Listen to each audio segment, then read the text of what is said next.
Behind the Mask.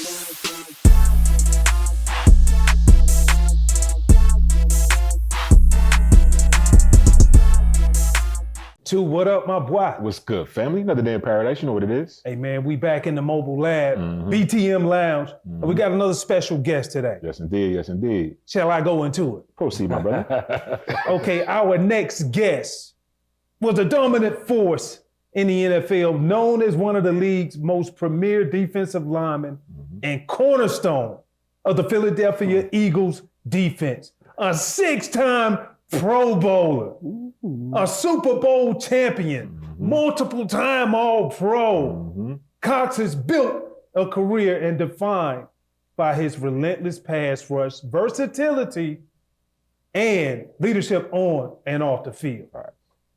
Beyond the on-field achievements, he has also celebrated for his role as a mentor to younger players and contributions to the Philadelphia community, embodying the grit and the resilience of the Philadelphia Eagles franchise. Ladies and gentlemen, welcome Fletcher Cox to the mobile BTM Lounge.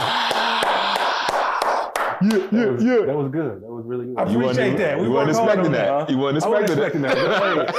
You did your thing on that one. I appreciate that, man. I appreciate that. Yes, sir. What's good, man? How you doing? Man, all is good, man. Everything Just good? Enjoying retired life, and obviously I get a chance to sit here with two great guys that's played in the league for a long time. Sure. So hey, I'm here to hang out. So let's talk ball. Let's talk behind the mask. Is what this is about, BTM. So you shoot it at me, and I might have an answer for you. Whether the people like it or they don't, it really don't matter. We're here to talk. Listen, man. Only rule is there are no rules. There you know go. what I'm saying? Let's get it. All right, man. Well, I was on go softball, but tell me how you really feel about that Egg Bowl, though, when you're playing against Ole Miss, dog. You know because this dude, they get a win against Georgia. Yeah. And then they go lay eggs after that, man. Don't worry about all of that. I mean, the biggest thing is, Hail State, by the way, when I went to Mississippi State, when I was there at State in Starkville, I was 3-0 against Ole Miss. Okay. Never lost to them. I don't even think it was close, by the way. So we must continue with that. I'm 3-0 against that school. Yep. Say it. Say it. Yeah. Y'all know he went there. So. Yeah, but that's what's up, man. But what do you feel it would take? Because y'all have had some rough years there at Mississippi State. So what do you think is going to take to turn that program back around so y'all can go 3-0 against us again? Because y'all ain't been doing that for quite some time right now. Listen. All right, hold on. Hold on. Shots fired. We're going through a transition period. You can see it. We got new coaches. Obviously we had new coaches the last 3 or 4 years. And I think the new coach that's there now, I think he's doing a good job at competing. I think it's going to be, take some, once he get his guys in there and recruit some good guys. I think the starting point, the focal point, honestly, in Starkville right now, I think that we have a quarterback, that can run, that can throw, that can read defenses, make big plays down the field with his arm. So we got some guys that can catch the ball, like I said, it's all a transition. So, I see that transition, obviously, could be year 2, could be year 3, but I'm hoping it's year 2. So we don't got to deal with this. This kind of abuse right here. Got to rub it in sometimes, man. We was at cellar dwellers for quite some time, so it's got to. You got to deal with that for 365 days. Like That's a big deal. Like that's for me, it's one of the biggest rivalries in college football. Yeah. But people don't understand that though. They don't understand it. I'm here to tell you, and I'm not even a part of it, but I understand it. Yeah. So just to enlighten people and let you know, people always refer to Michigan, Ohio State, the Iron Bowl, Auburn, Alabama. But the Egg Bowl there's a lot of hatred in that game, it's man. Pure It's bad. It started it's going to start like that Saturday after you play, before you play them. When you walk in the locker room that Sunday for that film session, it started right then. Instantly. Remember that year, Thanksgiving, when they had the fight that was on ESPN? And I was there that year. That was the year we came out. It is. From urinals to everything is bad. You know what I mean? Like it's just some belligerent ass. That's crazy. You got to be there to see it. You got to be there. All right, but moving on, clearly, SEC legend. You've been anointed the SEC legend for Mississippi State. Welcome to the club, my brother. Appreciate it. Finally got you in. You had to stop playing. You know, of course, you was a shoe-in. But tell me, man, what it means to you to be appointed as the SEC legend for Mississippi State being inducted this year. Nah, it means a lot. We were sitting on the couch and they kept saying, stay by your phone, stay by your phone. I'm just like, my phone's right here, you know, it ain't going nowhere. So anyway, I ended up getting a FaceTime from the AD and the head coach, and I was like, all right, so something's going on. And they were talking, just asked me how I was doing and all that, like what Mississippi State mean to me. And then they finally told me that I'd be representing the state, the university as the SEC legend. And I couldn't be more excited to be in the position I'm in. Probably one of the youngest guys here this weekend. Yeah. And really, you know, I've been out of the NFL, not even 7-8 months. But it's an honor, man. You know, it's so many people that get selected in this, and I'm proud to be one of them. Yeah. You know, it means a lot. It's, you know, another, you know, something else, you know, added to my resume that I'm excited about. So yeah, man, it means a lot. And then obviously one of the most dominant defensive tackles, defensive ends in the league, at Mississippi State as well. Who brought the best out of Fletcher Cox in the league, though? What offensive lineman or team that brought the best out of you when you played against him? I mean, you know, honestly, the guy that I always talk to, a good friend of mine, is Brandon Brooks. You know, obviously I was already kind of making a name for myself, you know, in the league early in my career. And then we signed Brandon Brooks, and he was obviously the right guard in practice, our starting guard, obviously. And, you know, the good thing about Brooks is every day we say we appreciate each other, because he know that on any day that ends in Y and we're going against each other, there's not an easy way out. Yeah. It ain't no, I don't feel good today. I don't care. Like, I don't feel good neither, so we're going to get after it. You know, it's 2 hours of me and him going after it. You know what I'm saying? You appreciate that, though. No brother-in-law? Oh, no. He already knew that, though. Because he ain't catching me slipping. I ain't catching him slipping. You know, it was always just one of them things. Like, we always appreciate each other. Went out there in practice, and he went on to make Pro Bowls and, you know, got his contracts, and, you know, he retired happy. But there are just so many players in the league that just really just made me elevate my game. As a rookie, just opening my eyes, going against Marshall Yonder. And it's just like, oh, is this what I got to go against every week? You know, so just things like that, you know, obviously makes you up your game. I mean, Zach Martin, a guy I got a lot of respect for, you know, plays at a high level all the time. Another old teammate, Isaac Somalu, played at a high level, practice at a high level all the time. A guy that you're not beating twice with the same move. I don't care who you are, you're not beating them twice with the same move. But there's so many players out there that I respect, and, you know, obviously played against them multiple times. That always made me elevate my game when I played them. Bro, you spent over a decade in the league. I've always, my best friends on teams are typically offensive linemen and defensive linemen. But over a decade in the league, the thing that I've been most impressed with your game is that you played at a high level, and it was sustainable from year one all the way throughout. I appreciate like, that. dog, what were some of the things or consistent things that you did, habits, routine, that kept you in that form to where you can continue to go out and show who you were? It was the way that I trained in the offseason, believe it or not. Straight up. It was less is more for me, the way I trained. And obviously, a big shout out to Deion Hodges. You know, he's out in Vegas, got his own place. Trained a bunch of, you know, all pros and everybody. But it was the way that we trained in the offseason. With him, with me, it was always less is more. And I never understood it until I got in year 7, 8, 9, in those years where less was more, is where we did things in our training sessions. And I'm like, okay, we're done. Like, I'm tired of shit now. Yeah. Bleep that out. I'm tired doing that 45-minute field workout. I'm gassed. And I'm just like, yo, we're done? He's like, yeah, you got 16 or 17 games to play. I'm not beating you up in the month of April. Why am I going to beat you up, tear your body down? You just played 16 games plus playoffs. It just ended in January.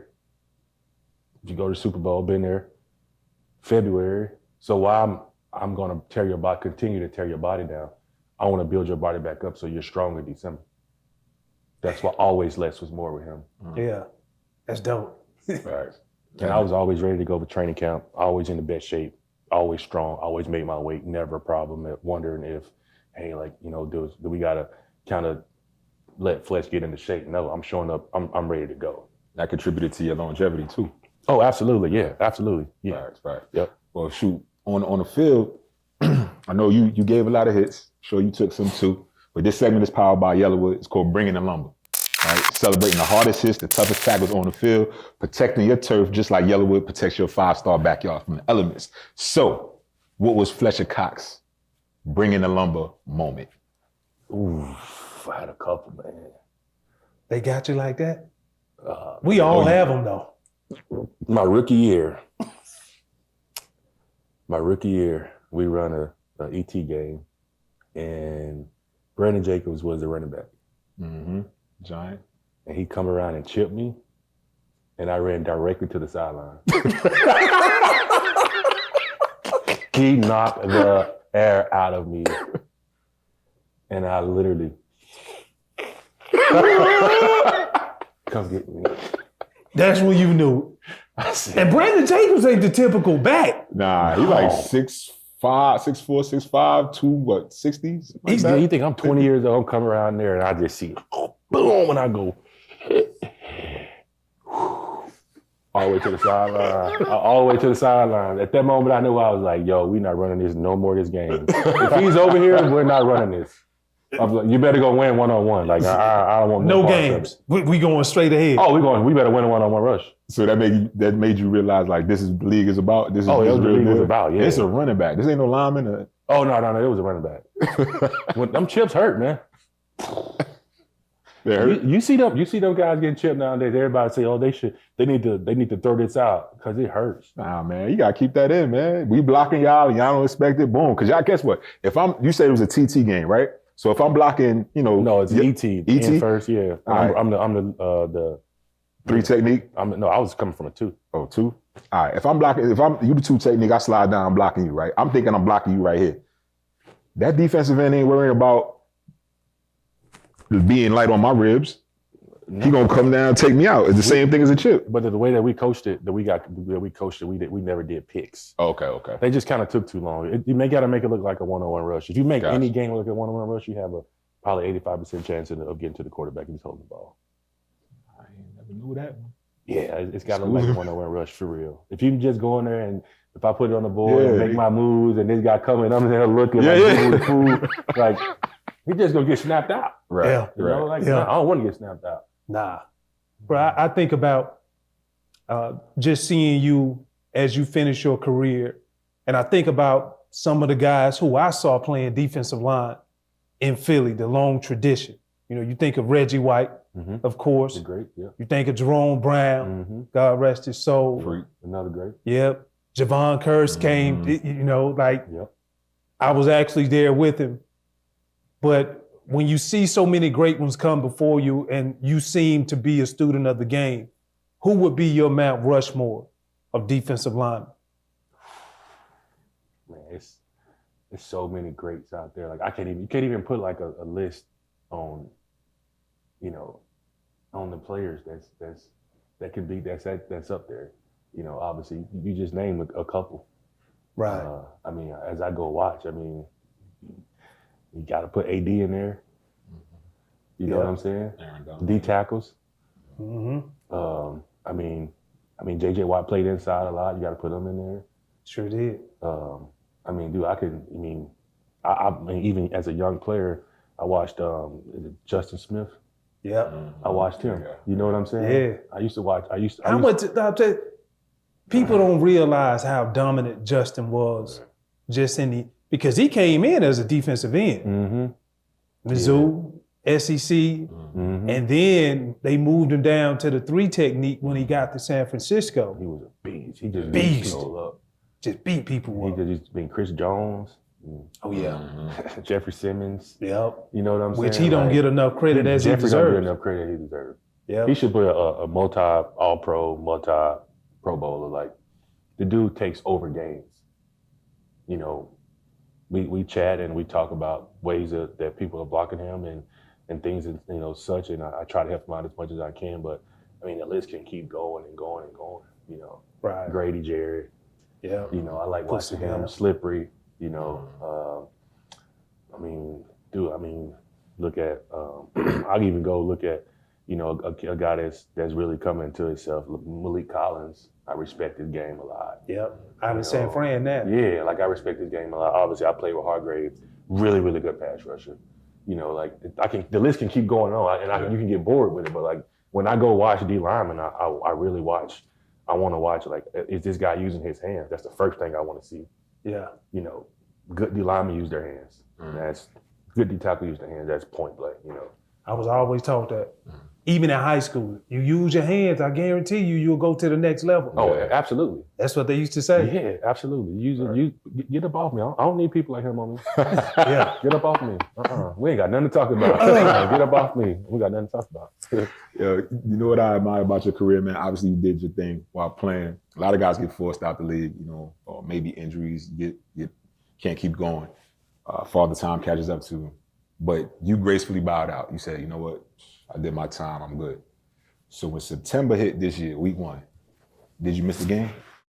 Where was I in September? I think I was like at my ranch or something, probably, you know, or racing or actually, yeah, I was at a racetrack with a bunch of friends and we turned the game on. Everybody, you miss it? I was like, no, but I got to go put plugs in my race car.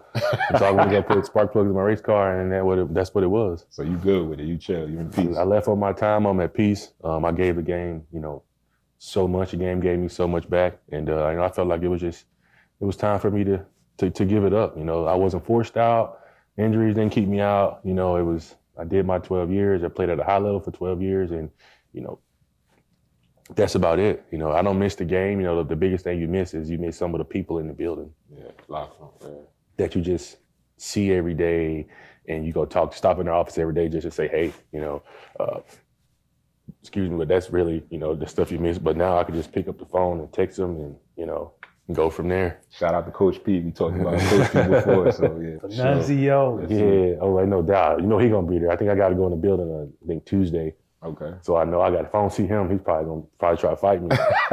he can't run, so he ain't gonna chase me. And you don't give out of gas too. 2010's All-Decade team. Multiple time All-Pro. Well, actually 4 times. Now that your career is over with, how much, or do you even look forward to walking on that stage in Canton? Oh man, I ain't gonna tell you no lie. I'm looking forward to that.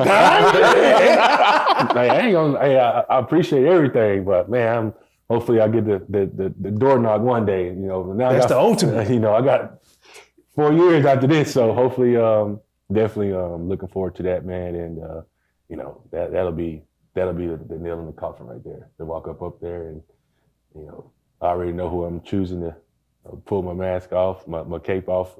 So that guy's already picked. So salute to you, bro. We looking forward to it, man. Ain't no doubt. Me too. Appreciate the time, my Yes, dog. indeed, bro. Ain't no doubt. Appreciate you having me on. Yeah. Love, bro. Yep. Hell State. This guy. Yeah. Had to get that in there. Yeah. Behind the mask.